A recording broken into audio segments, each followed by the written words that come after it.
السلام علیکم ورحمۃ اللہ وبرکاتہ۔ احباب ہدایت النور کے اسباب کے ساتھ میں محمد عقیل۔ بسم اللہ الرحمن الرحیم۔ اما الجمع فشرطه ان يكون على صيغة منتهى الجموع وهو ان يكون بعد الف الجمع حرفان كمساجد او حرف مشدد مثل دواب او ثلاثة احرف اوسطها ساكن غير قابل للهاء كمصابيح فسياقلة وفرازنة منصرف لقبولهما الهاء وهو أيضا قائم مقام السببين الجميعية ولزومها وامتناع أن يجمع مرة أخرى جمع التكسير فكأنه جمع مرتين. أما التركيب فشرطه أن يكون علما بلا إضافة ولا إسناد كبعل بكة فعبد الله منصرف ومعدي كرب غير منصرف وشاب قرناها مبني. بہرحال جمع اس کی شرط یہ کہ وہ منتہی الجموع کے صیغے پر ہو، اور وہ منتہی الجموع یہ کہ جمع والے الف کے بعد دو حرف ہوں جیسے مساجد، یا ایک حرف مشدد ہو جیسے دواب، یا تین حرف ہوں درمیان والا ساکن ہو، اس حال میں کہ وہ جمع ہا کو قبول کرنے والی نہ ہو جیسے مصابیح۔ پس سیاقلتن اور فرازنتن منصرف ہیں لقبولہم الہا بوجہ ان کے ہا کو قبول کرنے کے، اور یہ جمع بھی دو سببوں کا قائم مقام ہے، جمعیت کے اور لزوم جمعیت کے، اور ممتنع ہونے اس بات کے کہ دوبارہ اس کی جمع تکسیر لائی جائے گی، پس گویا کہ یہ دو مرتبہ جمع کیا گیا ہے۔ بہرحال ترکیب پس اس کی شرط یہ ہے کہ یہ علم ہو بغیر اضافت کے اور بغیر اسناد کے، جیسے بالبکہ۔ پس عبداللہ منصرف ہے اور ماضی کرب غیر منصرف ہے، اور شاب قرناہا مبنی ہے۔ احباب آج کے سبق کے اندر اسباب منع صرف کے 9 اسباب میں سے چھٹا اور ساتواں ہم پڑھنے جا رہے ہیں۔ تو چھٹا سبب جو ہے وہ جمع ہے، جو اسباب منع صرف ہیں، 9 اسباب منع صرف میں سے چھٹا جمع ہے۔ تو جمع کی شرط بیان کر دی مصنف نے، گویا کہ اس چھٹے کے اندر جو چھٹا سبب ہے اس کے اندر دو تین چیزیں خلاصتاً آپ ذہن میں رکھ لیں۔ ایک یہ کہ اس کی دو شرطیں بیان کریں گے کہ جمع کب غیر منصرف کا سبب بنے گا، اس کے لیے دو شرطیں وہ بیان کریں گے۔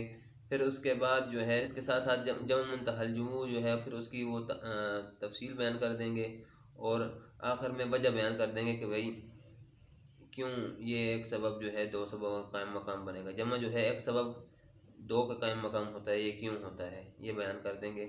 پھر آگے ترکیب ہے، ترکیب کی جو ہے شرطیں بیان کریں گے، پھر اس پر جو ہے دو چار مثالیں آپ کے سامنے رکھیں گے۔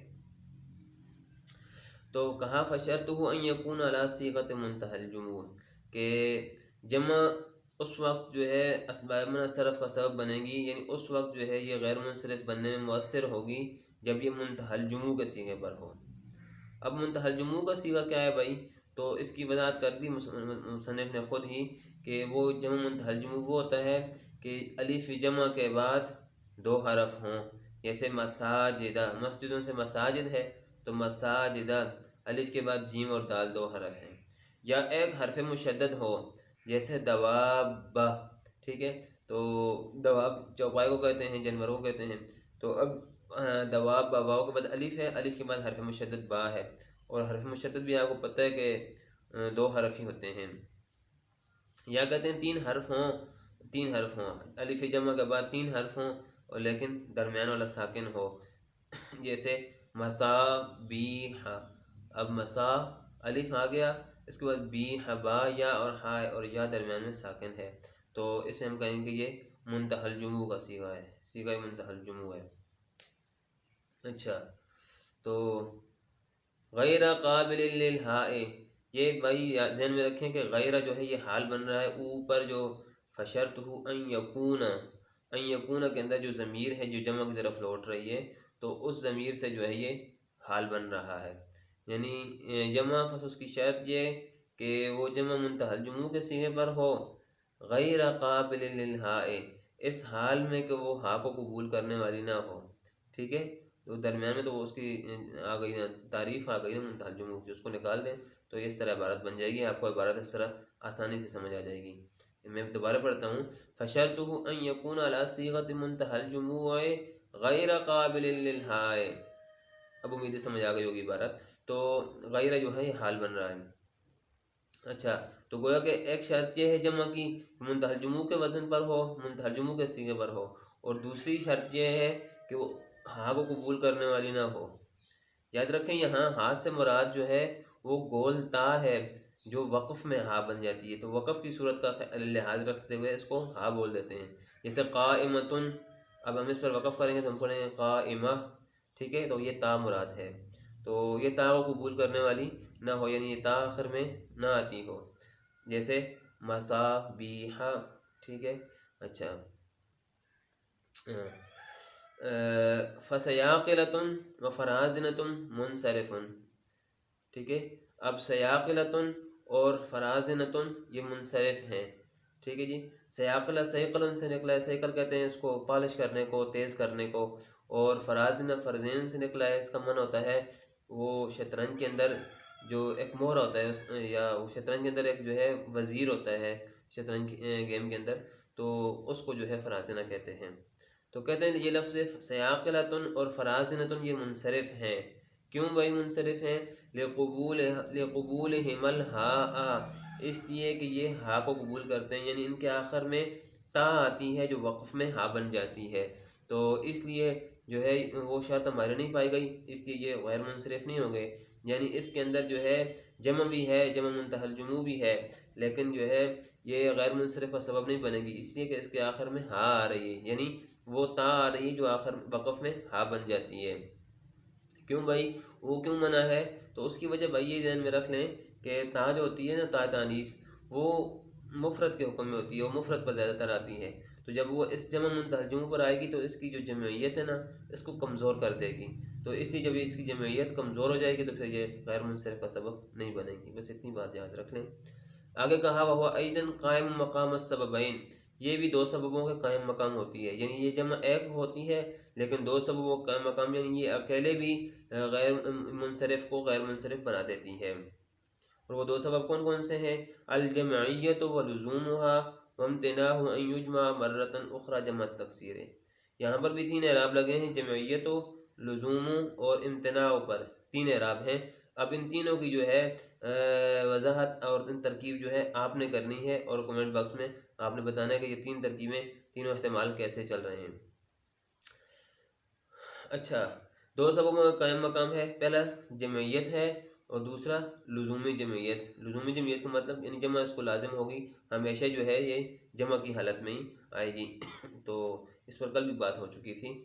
وامتناع ان یجمع مرۃ اخرى جمع التکسیر، اور اس بات کا ممتنع ہونا کہ دوبارہ اس کی جمع تکسیر لائی جائے گی، یعنی پھر دوبارہ اس کی جمع تکسیر نہیں لائی جا سکتی. ایک مرتبہ جمع آ گئی، کسی مفرد کی جمع آ گئی، پھر اس کی جمع آ گئی، پھر اس کی مثال کے طور پر جمع آ گئی، اور تو جو ہے پھر اب ختم، اب پھر دوبارہ اس کی جمع تکسیر نہیں آ سکتی، یہ ممتنع ہے. یعنی یہ بات ناممکن ہے، ممتنع ہے، منع ہے کہ اس کی آگے پھر جمع تکسیر نہ لائی جائے. ٹھیک ہے، جمع سالم اس کی آ سکتی ہو لیکن جمع تکسیر اس کی نہ آ سکتی ہو، یہ ممنوع ہوتا ہے. تو بھائی ایک اور بات، اگر آپ کو یہ بات سمجھ آ گئی تو ایک اور اشکال یہاں پر ہوگا عبارت پر اشکال ہے. وہ یہ کہ مصنف نے کہا کہ یہ دو سببوں کا قائم مقام ہوتی ہے جمع، لیکن مصنف نے تین چیزیں بیان کی ہیں، الجمعیت لزوم ولزومها وامتناع. یہ تو تین چیزیں بیان کر دی مصنف نے، جبکہ کہا کہ دو سببوں کا قائم مقام ہے، تو مصنف تین چیزیں بیان کر رہا ہے، یہ کیا بات ہے؟ تو بھئی اس کو سمجھ لیں، امتحانی مقام اس کو سمجھ لیں آپ، تو اس طرح اس کو سمجھ لیں. تو اصل میں بات یہ ہے کہ یہاں پر جو عطف ہو رہا ہے نا، معطوف اور معطوف علیہ، معطوف علیہ لزومها ہے اور معطوف جو ہے وامتناع ہے. تو یہاں جو عطف ہے نا یہ عطف تفسیری ہے، عطف تفسیری سے کہتے ہیں. اور عطف تفسیری جو ہوتا ہے نا اس میں معطوف جو ہوتا ہے معطوف علیہ کی تفسیر اور وضاحت کر رہا ہوتا ہے، کوئی نئی بات بیان نہیں کر رہا ہوتا. مثلا میں کہتا ہوں کہ میری کلاس کے اندر آپ کا عبارت پڑھنا لابدی اور ضروری ہے. آپ کا عبارت پڑھنا سبق کے اندر، کلاس کے اندر لا بدی اور ضروری ہے۔ اب لا بدی اور ضروری دو الگ الگ چیزیں نہیں ہیں، ٹھیک ہے، ان میں غیریت نہیں ہے، بلکہ آگے لا بدی اور ضروری، ضروری جو آ رہا ہے نا یہ لا بدی کی وضاحت کر رہا ہے، یعنی لا بدی کا معنی ہے ضروری ہے، لازمی ہے، ناگزیر ہے، ٹھیک ہے۔ تو اس طرح یہاں بھی عطف تفسیری ہے، یہ تین چیزیں نہیں ہیں بلکہ الجمعیت ایک و لزومہا، اور دوسری چیز لزوم جمعیت۔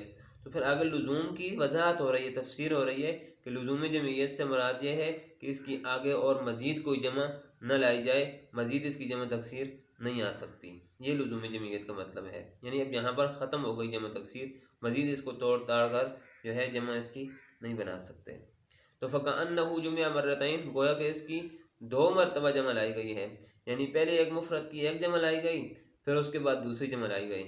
تو یوں سمجھ لیں کہ جب ایک جمع لائی گئی تو وہ ایک سبب بن گیا منع صرف کا، اور جب دوسری جمع لائی گئی تو یہ دو سبب بن گئے، اس لیے یہ غیر منصرف ہوگا۔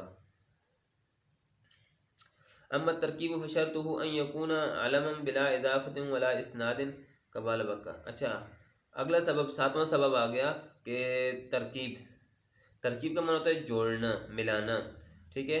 تو یہاں ترکیب سے مراد دو لفظوں کو آپس میں جوڑ کر ملا کر جو ہے جمع کیے جائیں، لیکن اس کی شرط یہ ہے کہ وہ جب ان کو جوڑا جائے تو وہ علم بن جائیں، ایک بات، اور دوسری بات یہ کہ اس میں اضافت بھی نہ ہو، اسناد بھی نہ ہو۔ اس پر تفصیلی بات ہو چکی ہے کہ اضافت ہوگی جب مضاف ہو جائے گا غیر منصرف تو پھر وہ غیر منصرف نہیں رہے گا، منصرف ہو جائے گا، آگے بھی اس کی جو ہے وضاحت آ جائے گی۔ اچھا، اور دوسری بات یہ کہ اسناد نہ ہو، اسناد اس لیے نہ ہو کہ جب اسناد ہوگا تو یہ جملہ بن جائے گا، اور یاد رکھیں کہ جملہ جو ہے یہ مبنی ہوتا ہے، اور ہم جو سبق پڑھ رہے ہیں اور ہم جو بحث پڑھ رہے ہیں یہ مورب کی چل رہی ہے، ٹھیک ہے۔ جب وہ مبنی ہو گیا تو ہماری بحث سے ہی خارج ہو گیا۔ ہاں، یاد رکھیں کہ بعض نحویوں نے تو جملے کو مبنی الاصل قرار دیا ہے کہ جملہ مبنی الاصل ہے۔ آپ نے تین چیزیں پڑھی ہیں نا، فعل ماضی، فعل امر اور تمام حروف مبنی الاصل ہیں۔ بعض نحویوں نے جملے کو بھی جو ہے مبنی الاصل قرار دیا ہے۔ تو بہرحال اسناد ہوگی تو یہ جملہ بن جائے گا، اور جملہ مبنی الاصل ہوتا ہے، مبنی ہوتا ہے، ہماری بحث مورب سے چل رہی ہے۔ کبال بکا، جیسے بال بکا، بال بت کا نام ہے، بکا ایک آدمی کا نام ہے، شہر آباد کیا تو جو ہے یہ بن گیا بالا بکا بن گیا۔ دیکھیں اب یہ ترکیب بھی ہے بالا اور بکا کی، اضافت بھی نہیں ہے اور اسناد بھی نہیں ہے، اور علم بھی ہے، کسی ایک شہر کا نام ہے۔ اچھا، فعبداللہ منصرف، عبداللہ منصرف ہے۔ کیوں بھائی منصرف ہے عبداللہ؟ اس لیے کہ اس میں ترکیب تو ہے، عبداللہ ترکیب ہے، علم بھی ہے، کسی کا نام ہے، لیکن چونکہ یہ اضافت ہے اور ہم نے کہا تھا اضافت نہ ہو، ٹھیک ہے، اس لیے یہ غیر منصرف نہیں ہوگا، منصرف ہوگا۔ مادی کرب غیر منصرف، مادی کرب غیر منصرف ہے، مادی ایک حصہ اور کرب دوسرا حصہ، یہ دو حصے مل کر جو ہے یہ علم بن گئے، نام بن گئے، دونوں مل کر ترکیب بھی ہے، علم بھی ہے، اور اضافت اور اسناد نہیں، لہذا ہم کہیں گے کہ یہ غیر منصرف ہے۔ وشاب قرناہ مبنی، اور شاب قرناہ مبنی ہے۔ اصل میں شاب قرناہ ایک عورت کا نام ہے، اور عورت کا نام اس طرح پڑا کہ یہ عورت کے بال سفید ہو گئے تھے۔ اچھا، قرن کہتے ہیں چوٹی کو، جو سر عورتیں چوٹی باندھتی ہیں نا، چوٹی باندھتی ہیں اس کو کہتے ہیں، یا جو مینڈیاں ہوتی ہیں عورتوں کی مینڈیاں بنی ہوتی ہیں بالوں کی، تو اس کو جو ہے قرن کہتے ہیں، ٹھیک ہے۔ اور شابہ یا شیب و شیبن اس کا مطلب ہوتا ہے سفید ہونا، تو کسی عورت کے بال سفید ہو گئے، مینڈیاں سفید ہو گئیں تو قرنہ تسنیہ کا صیغہ ہے، قرنان ہاتھا، ٹھیک ہے۔ اچھا، تو شابہ قرناہا، کسی عورت کے بال سفید ہو گئے تو کسی عورت نے کہا کہ شابہ قرناہا، اس عورت کی مینڈیاں سفید ہو گئیں، اس کے بال سفید ہو گئے۔ تو جب اس طرح کہا تو یہ جملہ اتنا مشہور ہو کہ اس عورت کا نام ہی شابہ قرناہا پڑ گیا۔ اس طرح آپ اگلے درجے میں جا کر پڑھیں گے، ایک شاعر کا نام ہی تعبت شرن پڑ گیا تھا، تو اس طرح جو ہے اس کا عورت کا نام بھی شابہ قرناہا پڑ گیا۔